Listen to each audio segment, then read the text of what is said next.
আসসালামু আলাইকুম ভিউয়ার্স। আজকে আমি ড্রাগন চাষের বিষয়ে নিয়ে আলোচনা করব।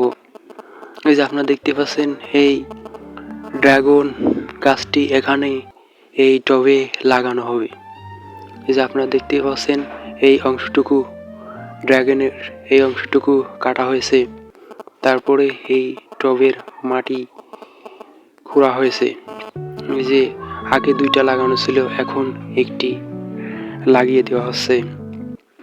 এখানে অনেক জৈব সার দেওয়া হয়েছে, তারপরে এই টবটি বানানো হয়েছে এবং মাটি সরিয়ে আগে দুইটা লাগানো ছিল, তার মাঝখানে এটি পুঁতে দেওয়া হচ্ছে। আমাদের দেশে বিভিন্ন প্রজাতির ড্রাগন চাষ হয়ে থাকে।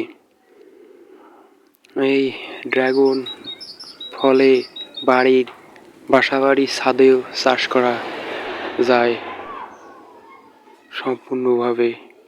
এই যে আপনারা দেখতে পাচ্ছেন এইগুলো একটি ড্রাগনের যে পোতা অংশ, এখান থেকে উঠিয়ে নেওয়া হয়েছে সঠিকভাবে চারা এই গাছটি লাগানোর জন্য। আমাদের দেশে এই ড্রাগন চাষ বর্তমান সময়ে অনেক লাভজনক। এই যে আপনারা দেখতে পাচ্ছেন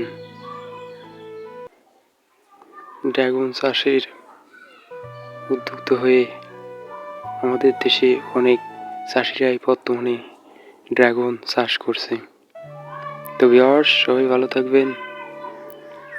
আমি নেক্সট ভিডিও ফিরবো অন্য কোনো ফসলের বিষয়ে আলোচনা নিয়ে বা মাঠের কোনো প্রাকৃতিক দৃশ্য নিয়ে। Wait and see for next video.